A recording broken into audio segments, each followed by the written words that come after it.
Com o voto do relator, ministro Alexandre de Moraes, recomeçou hoje de manhã o julgamento do ex-presidente Jair Bolsonaro e 7 aliados por tentativa de golpe de Estado. Um fato inédito na história do Brasil. Logo de início, o relator rejeitou questões processuais levantadas pelas defesas dos réus, que pediam a anulação da delação do ajudante de ordens de Bolsonaro, Mauro Cid, e alegavam falta de tempo para a análise das provas. Em seguida, Moraes afirmou que existe prova objetiva e concreta dos crimes narrados pela Procuradoria-Geral da República e contrariou parte das defesas ao afirmar que os crimes de tentativa de golpe de Estado e de abolição violenta do Estado Democrático de Direito devem ser punidos separadamente e não podem ser unificados. São dois crimes autônomos e mais existentes nos ordenamentos jurídicos dos países democráticos, porque um visa impedir o livre exercício dos poderes dentro de um governo constituído, não visa derrubar o governo constituído. A outra conduta, outros atos executórios para preparar exatamente um golpe de Estado. Aí sim, é a tentativa de ou impedir ou derrubar um governo legitimamente eleito. No primeiro crime, não há derrubada do governo eleito. No segundo crime, o sujeito passivo é o executivo, é o governo eleito. Em seguida, Moraes rememorou 13 fatos ocorridos de julho de 2021 até 8 de janeiro de 2023, em Brasília, com os quais, segundo o ministro, a organização criminosa liderada por Jair Bolsonaro visava impedir a posse do presidente eleito ou executar um golpe de Estado. O relator afirmou que, para isso, o grupo usou órgãos públicos, como a Agência Brasileira de Inteligência e o Gabinete de Segurança Institucional.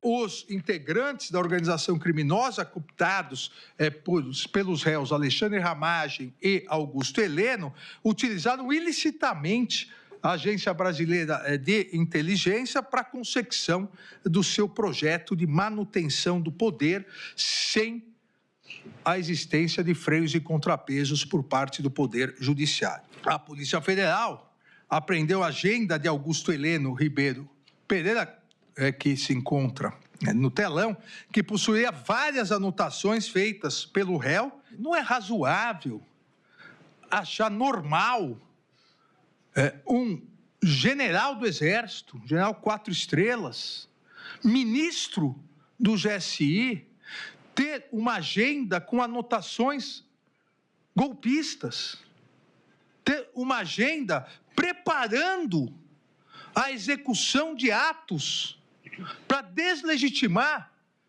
as eleições, para deslegitimar o poder judiciário e para se perpetuar no poder.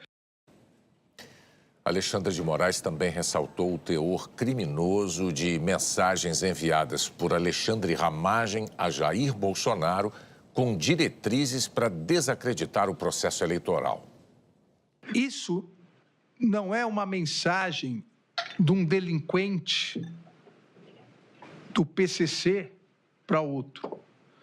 Isso é uma mensagem do diretor da ABIN para o então presidente da República. A organização criminosa já iniciava os atos executórios para se manter no poder, independentemente de qualquer coisa, e para afastar o controle judicial previsto constitucionalmente. Moraes citou também a live de 29 de julho de 2021 como mais um ato executório da organização criminosa, quando o então presidente Bolsonaro fez ataques sem provas ao sistema eleitoral. Ao lado dele estavam o general Heleno e o então ministro da Justiça, Anderson Torres. Por que a presença do ministro da Justiça e de um general 4 estrelas com grande credibilidade nas Forças Armadas e ministro do GSI? E por que, coincidentemente, com a presença de ambos, O réu Jair Messias Bolsonaro fala, de um lado, que não há credibilidade na justiça eleitoral e se apoia na figura do ministro da Justiça, e do outro pede apoio das Forças Armadas, citando nominalmente o réu Augusto Heleno.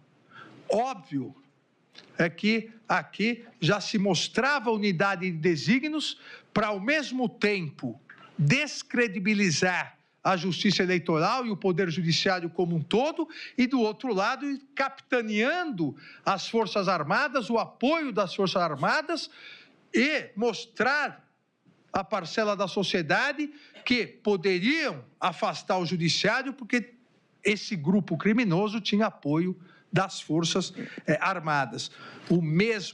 Exatamente o mesmo discurso utilizado por aqueles que foram presos em 8 de janeiro de 2023. O ministro mencionou os discursos de Jair Bolsonaro nas comemorações do 7 de setembro de 2021, em que ameaçou ministros do STF, principalmente o próprio Moraes. O relator afirmou que as palavras de Bolsonaro representaram o emprego de grave ameaça para restringir a atuação do Poder Judiciário e ainda uma indicação de que ele resistiria a deixar o poder. Não é conversa de bar. Isso não é alguém no clube conversando com um amigo. Isso é um presidente da República, no 7 de setembro, a data da independência do Brasil, instigando milhares de pessoas contra o Supremo Tribunal Federal, contra o Poder Judiciário, especificamente contra um ministro do Supremo Tribunal Federal. Tem tempo ainda para arquivar seus inquéritos. Ou melhor, disse o réu Jair Bolsonaro, acabou o tempo dele. Sai, Alexandre de Moraes, deixa de ser canalha, deixe de oprimir o povo brasileiro. Dizer a vocês que qualquer decisão do senhor Alexandre de Moraes, esse presidente não mais cumprirá. Não há nenhuma dúvida de que os atos executórios para extinguir a independência do Poder Judiciário, mediante graves ameaças, e me parece que qualquer estudante de direito, qualquer estudante de primeiro ano de direito, vai caracterizar o que ocorreu como uma grave ameaça. E também a consecução de não entregar o poder, manter o seu grupo no poder, só saindo preso, morto ou com a vitória, como afirmou o réu. Na sequência, Alexandre de Moraes afirmou que 2 reuniões tiveram o objetivo de desacreditar o processo eleitoral e buscar a permanência de Jair Bolsonaro no poder. Uma foi com embaixadores estrangeiros, que Moraes classificou como ato de subserviência. A outra com integrantes do Ministério, com o ex-ministro da Defesa, Paulo Sérgio Nogueira, e o então candidato a vice na chapa presidencial, o réu Walter Braga Neto. Jair Bolsonaro fala em guerra. Anderson Torres diz que está preparando um grupo, uma equipe da Polícia Federal para atuar mais incisivamente. Paulo Sérgio diz que está na linha de frente com os inimigos. E Augusto Heleno diz que se tiver que dar soco na mesa é antes das eleições. Se tiver que virar a mesa, é antes das eleições. E ainda disse, nós vamos ter que agir contra determinadas instituições e contra determinadas pessoas. Isso, para mim, é muito claro. Tudo isso constou onde, ministro Flávio, depois? Na minuta do golpe.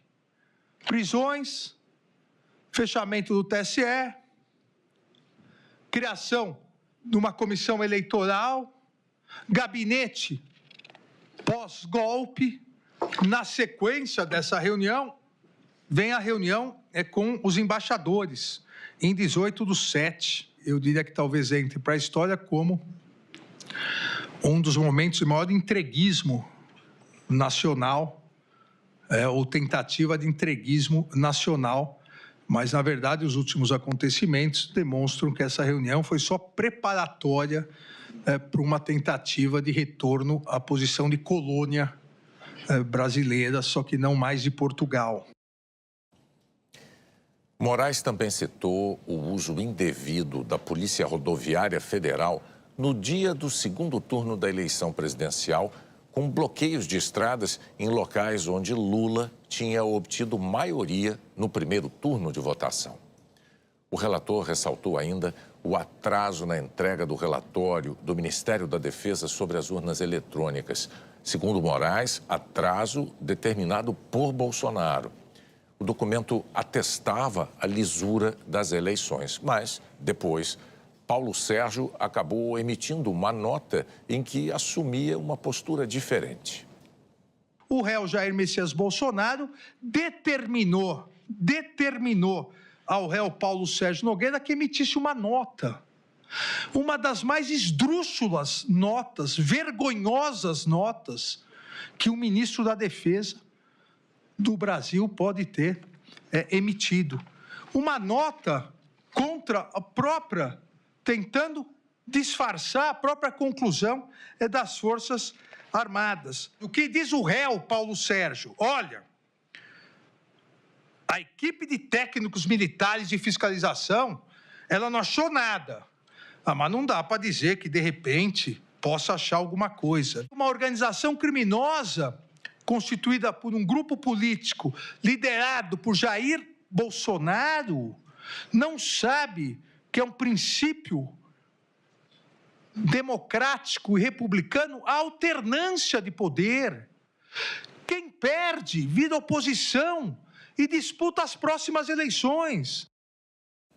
Alexandre de Moraes afirmou que, após a derrota nas eleições, o grupo tentou impedir por todos os meios a posse de Lula e Geraldo Alckmin.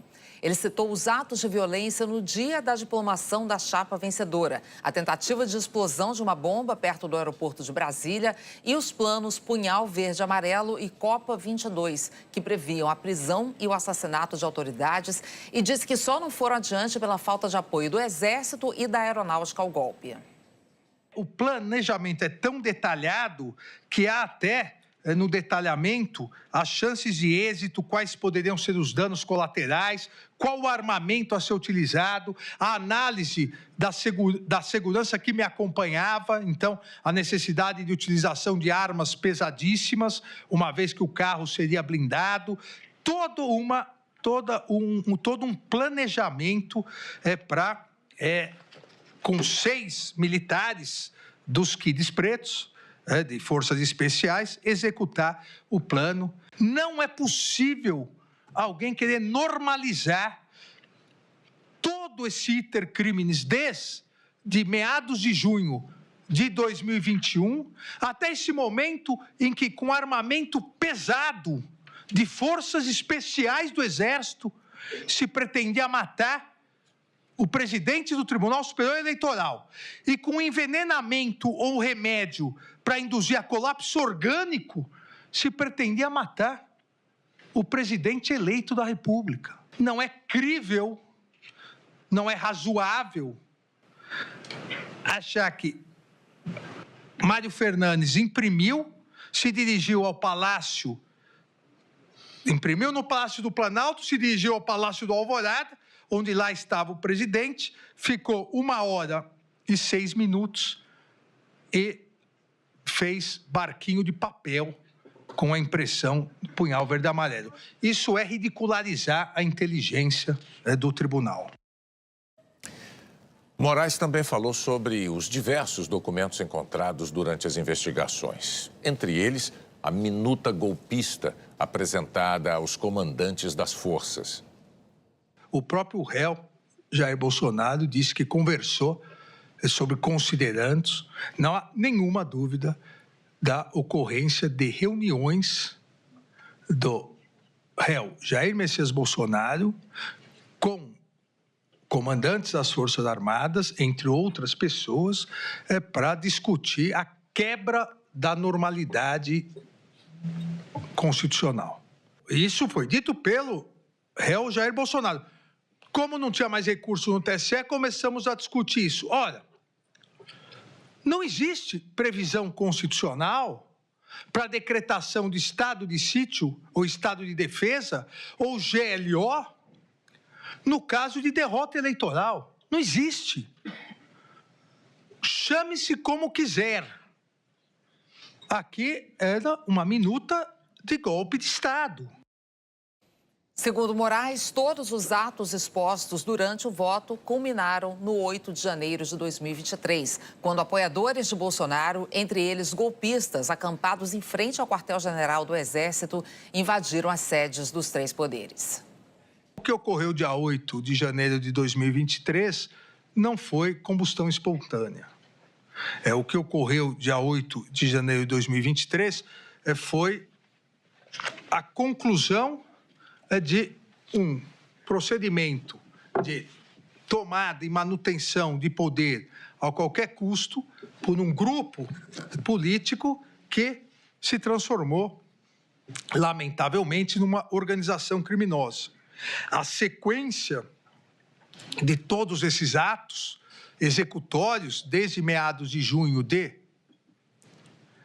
2021, mostra claramente a consumação dos tipos apontados pela Procuradoria-Geral da República. O réu Jair Messias Bolsonaro exerceu a função de líder da estrutura criminosa e recebeu ampla contribuição de integrantes do governo federal e das Forças Armadas, utilizando-se da estrutura do Estado brasileiro para a implementação de seu projeto autoritário de poder, conforme fartamente demonstrado nos autos. Por fim, Alexandre de Moraes votou para condenar todos os réus no núcleo crucial da trama golpista pelos 5 crimes imputados pela PGR. Voto no sentido da procedência total da ação penal para condenar os réus Almir Garnier Santos, Anderson Gustavo Torres, Augusto Heleno Ribeiro Pereira, Mauro César Barbosa Cid, Paulo Sérgio Nogueira de Oliveira e Walter Souza Braga Neto pela prática das condutas de organização criminosa armada, tentativa de abolição violenta do Estado Democrático de Direito, golpe de Estado, dano qualificado pela violência e grave ameaça contra o patrimônio da União e com considerável prejuízo para a vítima e deterioração do patrimônio tombado, observadas as regras de concurso de pessoas e concurso material. Em relação a Jair Messias Bolsonaro, pelas mesmas infrações já descritas e a imputação específica de liderar a organização criminosa. E condena o réu Alexandre Rodrigues Ramagem pela prática das condutas de organização criminosa armada, tentativa de abolição violenta no Estado Democrático de Direito e golpe de Estado, deixando de analisar as condutas cuja ação penal foi suspensa pela resolução número 18, 2025 da Câmara dos Deputados. É o voto, senhor presidente. Vai, cara. Eu vou provar para Alexandre de Moraes que ele encontrou um cara de saco roxo que vai acabar com essa brincadeirinha dele. Moraes, você, a sua mulher e depois dela, que em breve será sancionado, os seus filhos, eu vou atrás de cada um de vocês.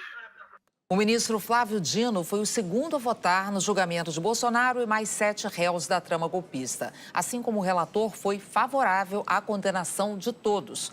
Flávio Dino considerou que as acusações estão comprovadas e lembrou que, em outros julgamentos, o Supremo Tribunal Federal já decidiu que crimes contra o Estado Democrático de Direito são imprescritíveis e não podem ser objeto de indulto ou anistia. Jamais houve anistia feita em proveito dos altos escalões do poder. Nunca. Nunca a anistia se prestou a uma espécie de autoanistia de quem exercia o poder dominante. E o nosso plenário já teve a oportunidade de se pronunciar sobre isso, quanto ao descabimento de anistia, que esses crimes já foram declarados pelo plenário do Supremo Tribunal Federal como insuscetíveis de indulto, anistia, portanto, dessas condutas políticas de afastamento ou de extinção da punibilidade. Flávio Dino, assim como o relator, rejeitou pontos levantados pela defesa. Afirmou que o Supremo é a instância correta para julgar o caso.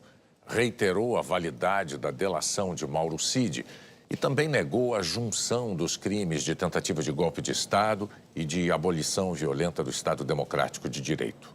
Segundo Dino, foi comprovada a ação continuada dos réus, os chamados atos executórios, na tentativa de manter Bolsonaro no poder. E, segundo ele, tais ações colocaram o Estado Democrático de Direito em gravíssimo perigo.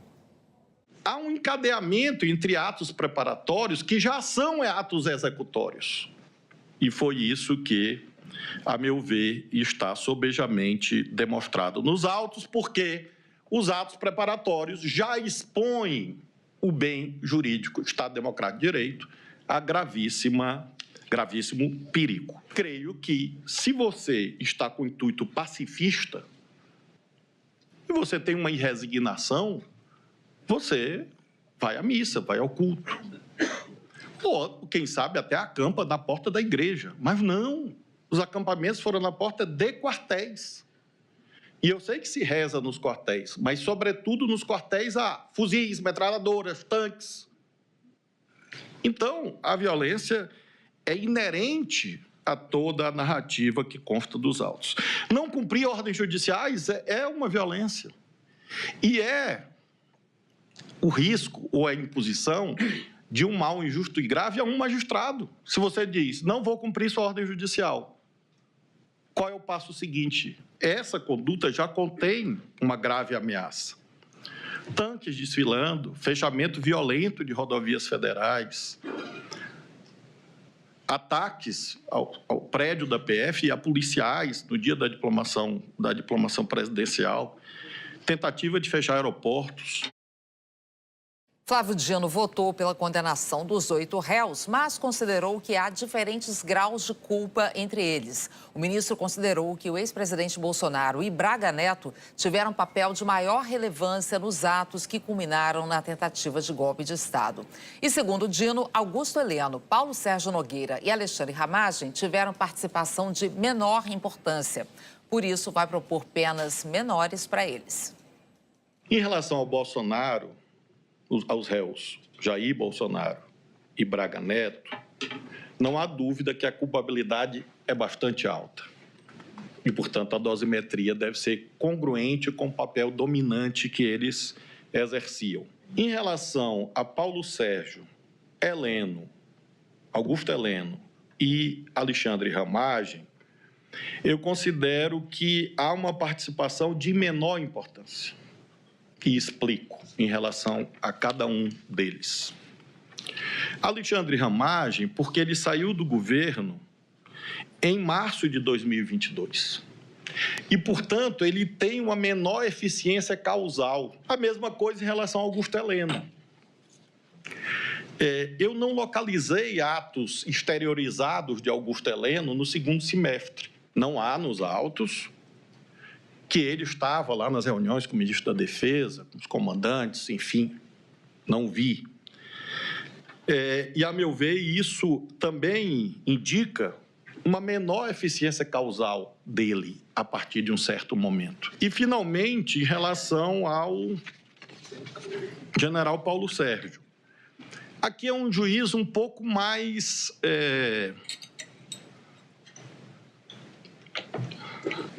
difícil, mais sofisticado, eu diria. De fato, a prova oral abundante de que, num certo momento, ele tentou demover o presidente da República. É como se ele viesse com máxima eficiência causal e, de repente, ele inverte o sinal da eficiência causal. O que está mais claro é que foram fatores alheios à sua vontade, ou seja, a não aquiescência do brigadeiro Batista Júnior e do general Freire Gomes, que o levou à frustração do intento de subscrição do documento no dia 14 de dezembro. Mas eu considero relevante a ideia de que ele tentou demover na hora derradeira. No fim do voto, Flávio Dino fez uma defesa da atuação do Supremo. Será que as pessoas acreditam que um tweet de uma autoridade, de um governo estrangeiro, vai mudar um julgamento no Supremo? Será que alguém imagina que um cartão de crédito ou Mickey vão mudar o julgamento no Supremo? Pateta. O Pateta, ele aparece com mais frequência, né, nesses eventos todos. Então, nós estamos aqui, e é isso que o presidente conclui dizendo, fazendo o que nos cabe, cumprindo o nosso dever. Isso não é ativismo judicial, isso não é tirania, não é ditadura. Pelo contrário, é a afirmação da democracia que o Brasil construiu sob o palio da Constituição de 88. Porque seria uma repetição do que fez o relator. Eu não sou relator do caso. Eu estou apenas motivando e dando consistência ao meu julgamento, como é minha obrigação. E, por isso, apenas aludo a alguns fatos. Em relação ao senhor Anderson Torres, reunião ministerial, incitação, operações da PRF para impedir votação de eleitores e a minuta do golpe, né, que mostra o envolvimento fático em relação dos atos ali praticados. Em relação ao general Augusto Heleno, e faço questão de mencionar, não há aqui ainda um juízo do 59 do Código Penal. Eu não tenho nenhuma dúvida que se cuida de profissionais do Estado brasileiro que até esses eventos atuaram de acordo com os cânones das suas profissões. Portanto, não há ainda, à luz do artigo 59, porque não se cuida da dosimetria, um juízo de dizer que foi ou não, é ou não bom militar, se é uma pessoa condecorada ou não, não se cuida disso.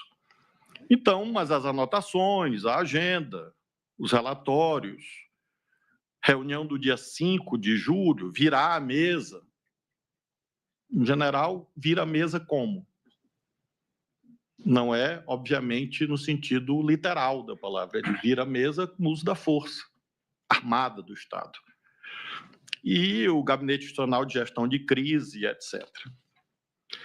Jair Bolsonaro, o relator já fez alusão à sua condição de figura dominante na organização criminosa. De fato, ele e o réu Braga Neto ocupam essa função, era que, de fato, tinha o domínio de todos os eventos que estão narrados nos autos, e as ameaças ao ministro Barroso, ao ministro Fux, ao ministro Fachin, ao ministro Alexandre, e, portanto, à instituição. Discurso de 7 de setembro de 2021, ou o chefe do poder enquadra o poder, ou esse poder pode sofrer aquilo que não queremos. O que pode ser, senão a coerção ilegítima. Os resultados já estavam nas urnas, os caras preparando tudo. Fachin recebeu 50 milhões de dólares. Reuniões de kids pretos com conhecimento da minuta, vandalizações, plano verde e amarelo.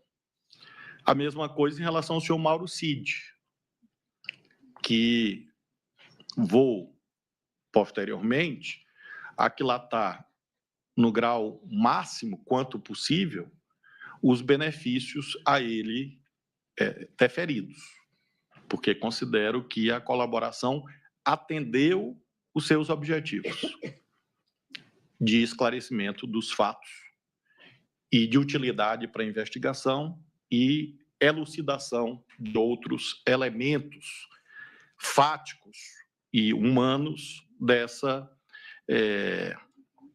cadeia criminosa. Então, Mauro Cid também atuou sobre kids pretos, carta aos comandantes, plano verde, punhal verde e amarelo, plano Copa, reunião com militares, interlocução com manifestantes, e assim vai. Braga Neto já mencionei,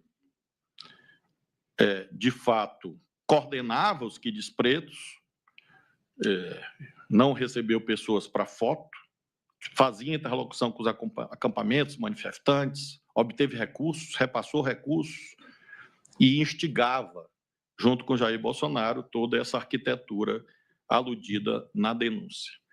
Em relação a Paulo Sérgio Nogueira de Oliveira, foi aquele que eu examinei com muito cuidado, exaustivamente, porque as teses da defesa muito consistentes, mas nós tivemos alguns eventos, a meu ver, muito graves. Não só a afirmação no dia 5 de julho, se fosse aquilo lá, estou na linha do inimigo, a comissão é para inglês ver, infirmando, afastando, ou pelo menos maculando, manchando a legitimidade da justiça eleitoral, mas, sobretudo, a nota do dia 10 de novembro. A nota é um libelo acusatório contra a justiça eleitoral. Eu li e reli essa nota, minha esposa é testemunha, de que um juiz sério sofre, porque um juiz sério tem muita dúvida. E por isso mesmo eu li e reli, mas a nota do dia 10 de novembro é um libelo acusatório contra a justiça eleitoral, a reunião do dia 7, mas, sobretudo, a reunião do dia 14 de dezembro. Ele convoca, ele está com a minuta, e não há nada que justifique isso. Contudo, finalizo, prometi à ministra Carmen que seria 1 hora, dizendo, não se, e vocês sabem que eu obedeço à ministra Carmen. Quem me dera. Eu concluo, eminentes pares, dizendo que não se cuida ainda de fazer a dosimetria, mas lembro, artigo 29, concorre para o crime na medida de sua culpabilidade. Adianto às partes, aos seus advogados, ao Ministério Público, que não há a menor dúvida que os níveis de culpabilidade são diferentes. E mais. E essa não é uma divergência propriamente, mas uma diferença que eu adianto em relação ao eminente relator. Em relação ao Bolsonaro, aos réus Jair Bolsonaro e Braga Neto, não há dúvida que a culpabilidade é bastante alta. E, portanto, a dosimetria deve ser congruente com o papel dominante que eles exerciam. Do mesmo modo, digo que a reprovabilidade, a culpabilidade é alta em relação a Almir Garnier, Anderson Torres e Mauro Cid, sendo que, em relação ao Mauro Cid, há os benefícios atinentes à colaboração premiada. Contudo, e essa é a diferença para a reflexão dos pares, em relação a Paulo Sérgio, Heleno, Augusto Heleno e Alexandre Ramagem, eu considero que há uma participação de menor importância. E explico em relação a cada um deles. Alexandre Ramagem, porque ele saiu do governo em março de 2022. E, portanto, ele tem uma menor eficiência causal em relação aos eventos que sucederam esse período. Eu perquiri nos autos. Quando que Ramagem volta aos atos executórios dessa empreitada criminosa? Não achei. Então, ele praticou atos executórios de modo inequívoco até março de 2022. E, por isso, creio que o artigo 29, parágrafo 1º, nos conduz a uma ideia de participação de menor importância, portanto, uma causa de diminuição, à vista da menor eficiência causal. Neste caso, em relação à Ramagem, quando for o momento da dosimetria, eu considerarei a participação dele como de menor importância, por este elemento, a que fiz alusão do seu afastamento do governo.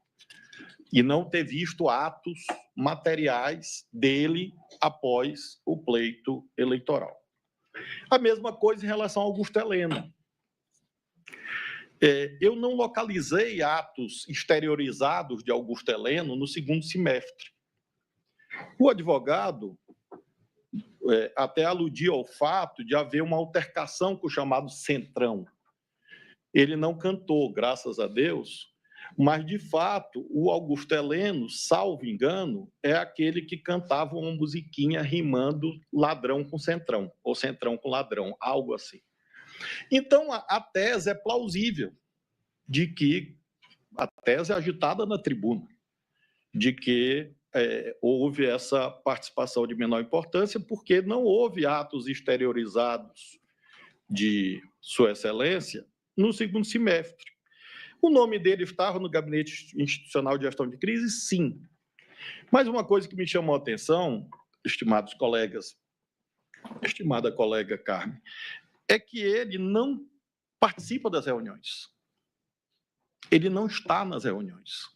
Não há nos autos que ele estava lá nas reuniões com o ministro da Defesa, com os comandantes, enfim, não vi.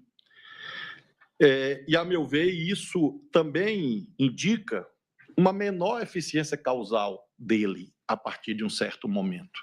Se foi por conta do Centrão, se foi por conta de problemas pessoais, políticos, pouco importa. É um juízo objetivo.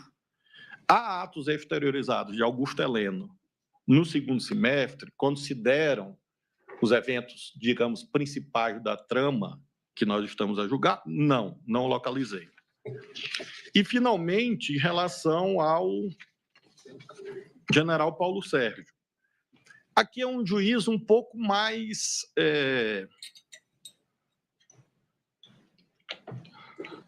difícil, mais sofisticado, eu diria.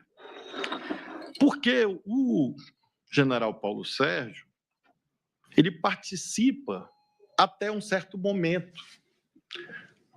A meu ver, isso é incontroverso nos autos. Ele poderia não ter participado. E quero dizer que, como ser humano, eu não tenho nenhum conforto, embora tenha feito centenas de julgamentos penais. É sempre algo que fala no seu coração quando você vem para a dimensão do si. Se a pessoa não tivesse feito... Às vezes você é quase, como você está vendo no filme, você é quase chamado a torcer, dizendo assim, não faz isso, mas fez. Só que em relação ao fez, à luz das provas dos autos. E a exposição do ministro Alexandre demonstrou isso. Mas o general Paulo Sérgio, e eu enquadro na mesma categoria do Augusto Heleno e do Ramagem, tem uma singularidade. De fato, a prova oral abundante de que, num certo momento, ele tentou demover o presidente da República.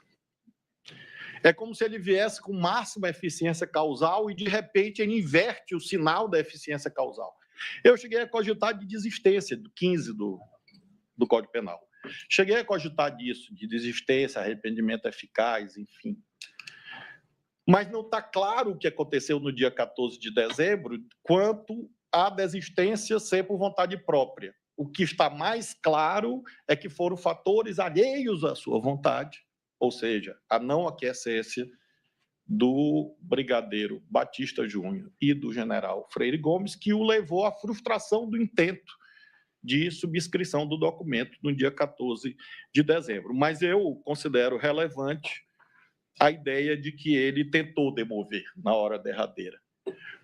Poderia colocar isso apenas no plano das circunstâncias judiciais, atenuantes, eventualmente. Mas esse tribunal, com muita sabedoria, já consagrou, assentou inúmeras vezes, que dosimetria não é aritmética. Não há critérios matemáticos de fixação da pena. E, de fato, não há.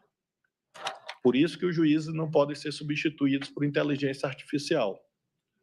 Porque, se fosse matemática, daqui a pouco nós teríamos este mundo caótico em que os julgamentos são destituídos de análise equânime, equitativa, humana, que deve presidir qualquer julgamento de uma pessoa que julga o seu semelhante. Então, eu não sou um ChatGPT, nem quero ser. E, por isso mesmo, considerei que apenas em relação a esses 3 réus, definir essa participação de menor importância no plano do 59 ou das atenuantes seria um juízo que conduziria a uma reprovabilidade fática, material, a uma pena mais alta do que a minha percepção em relação à conduta deles. E, por isso, creio que uma técnica justa e lastreada no direito penal positivo, ou seja, não é uma invenção, é uma disposição consagrada pelo legislador, no 29, parágrafo 1º, é nós considerarmos que há possibilidade, inclusive, de redução da pena abaixo do mínimo legal. São os réus, o ministro Fux me indaga, são os réus Alexandre Ramagem, Augusto Heleno e Paulo Sérgio Nogueira de Oliveira. E fiz, ministro Fux, essa análise, porque quando da dosimetria, eu vou apresentar, à luz do que o relator propuser, algo consentâneo com esta minha visão de que há patamares diferentes de culpabilidade e nos cabe encontrar as técnicas que conduzam ao julgamento técnico e justo. E é isso que eu concluo reivindicando, que haja críticas ao Supremo, não há dúvida. Que bom que há. Nós crescemos com elas, desde que sejam críticas que não visem exterminar o Supremo. Críticas que visem, por exemplo, estigmatizar seus julgadores ou as suas famílias. Isso não é leal. Um profissional do direito que acompanha os autos, acompanha a dinâmica, tem todos os motivos e as razões para criticar tudo quanto aqui dito. Porque há zonas de controvérsia em relação, por exemplo, a vários dos elementos que aqui disse. Mas não há razão para acreditar que o Supremo é composto por juízes que querem praticar vingança ou serem ditadores, porque não é a tradição do Supremo. E quem chega aqui, chega com o seu patrimônio de experiências, com a sua trajetória, mas chega com um dever inscrito no peso da institucionalidade. Nós sabemos o tamanho dessa cadeira. E ninguém aqui, dos que presentes, claro, está aqui para trazer nódoas a essa elevada tradição do Supremo. Como disse no começo e finalizo, fora desse recinto em que nós nos encontramos, é um julgamento que vai suscitar muitos debates, que bom, mas ele é um julgamento absolutamente normal em relação aos critérios consagrados pelos legisladores. E o Supremo está fazendo seu papel, aplicar a lei ao caso concreto. Nada além disso. E nós não podemos, aí sim, seria indesejável que alguém se intimidasse por ameaças ou sanções. Quem chega no Supremo, e eu me espanto com alguém imaginar que alguém chega ao Supremo e vai se intimidar com tweet. Será que as pessoas acreditam que um tweet de uma autoridade, de um governo estrangeiro, vai mudar um julgamento no Supremo? Será que alguém imagina que um cartão de crédito ou Mickey vão mudar o julgamento no Supremo? Pateta. O Pateta, ele aparece com mais frequência, né, nesses eventos todos. Então, nós estamos aqui, e é isso que o presidente conclui dizendo, fazendo o que nos cabe, cumprindo o nosso dever. Isso não é ativismo judicial, isso não é tirania, não é ditadura. Pelo contrário, é a afirmação da democracia que o Brasil construiu sob o palio da Constituição de 88. É como o voto, senhor presidente. Curte o vídeo, comenta, compartilha e se inscreve no canal. E ativa o sininho para não perder nenhum vídeo.